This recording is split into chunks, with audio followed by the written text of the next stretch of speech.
You know, every time you hop in your car on a hot day and crank up that AC, you're actually taking part in this fascinating and super high-stakes chemical race. It's been going on for decades, and today, we're going to dive into that story hiding in plain sight right inside your dashboard. So, what is hiding in there? Well, it's not just cold air, that's for sure. It's a really specialized chemical called a refrigerant.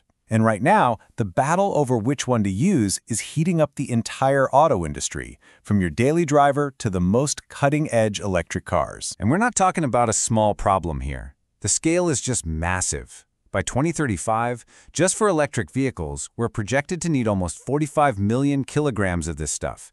I mean, that's a gigantic market, and any change sends these huge ripple effects across the whole industry. Which brings us to the first part of this whole saga. The endless refrigerant hunt.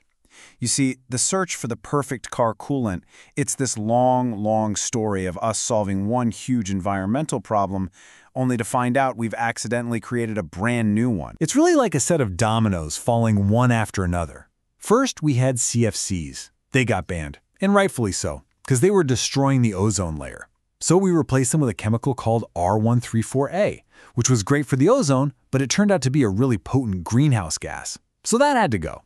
Which brings us to the stuff in most cars now, R1234YF. Its impact on global warming is super low, but yep, you guessed it, it comes with its own new problem. Now, the big reason for all these changes is a metric called global warming potential, or GWP. It's basically just a score that tells you how much heat a gas traps compared to good old carbon dioxide. So that old refrigerant, R134A, its GWP was over 1,400. The one we use now is under 4. I mean, that's a massive improvement, right? But the story, it doesn't stop there. And here is the twist. The solution we thought was so great, R1234YF, is now under a microscope because when it breaks down in the atmosphere, it turns into something you've probably heard about, PFAS, better known as forever chemicals. So PFAS, this is this huge family of chemicals, and their defining feature is that they are persistent. They just don't break down. Not in the environment, not in our bodies. And with more and more evidence linking them to some pretty serious health risks, the European Union is actually thinking about banning them. That is forcing the auto industry to go back to the drawing board and find a new refrigerant. Again. So all this pressure has kicked off a brand new race, and now two very different contenders have stepped into the ring, each with its own set of pros and cons, to try and become the next generation coolant. All right, here's the showdown. In one corner, you've got R744. That's just plain old carbon dioxide. It's totally non-flammable and has a perfect GWP score of 1. And in the other corner, you have R290, which is propane. Yeah, that propane. It's incredibly efficient, but obviously highly flammable. This isn't just a small tweak, you know. This is a choice between two totally different technological paths. R744, the CO2 option, it's already got a head start. It's really seen as the safe bet. In fact, Volkswagen has already put its chips on the table. They've announced they're converting their entire electric fleet over to R744 by 2030. It's proven, it's safe, it's already on the road. Okay, but let's talk about that other contender, because this is where the story gets really dramatic. It's what I'm calling the propane paradox. It's this huge battle between incredible, game-changing efficiency and a really obvious, really significant risk. I know what you're thinking. Wait, you want to put barbecue fuel in my car's air conditioner? And yeah, R290 is literally propane. On the surface, it just sounds nuts. But there is a very compelling reason why engineers are taking this so seriously. And that reason?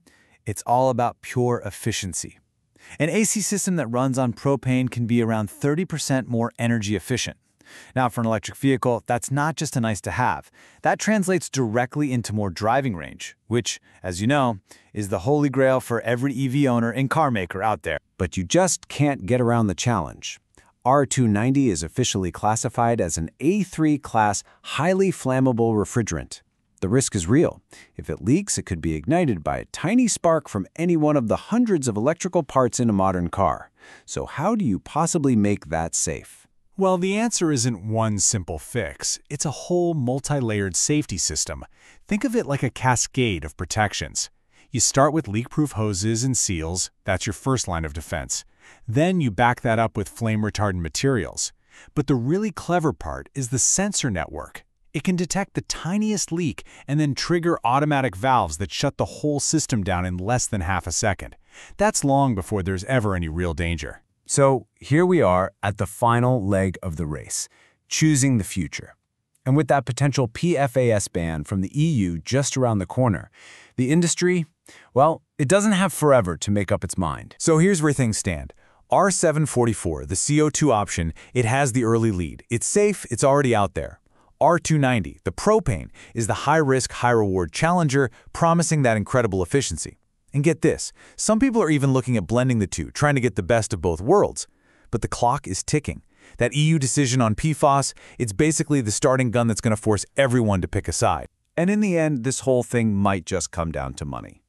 I mean, propane is a totally viable solution, but all those brilliant safety systems, the sensors, the special hoses, the super-fast shutoff valves, they all add complexity. And as we know, complexity adds cost to the car you and I bought. And that leaves us with the big final question.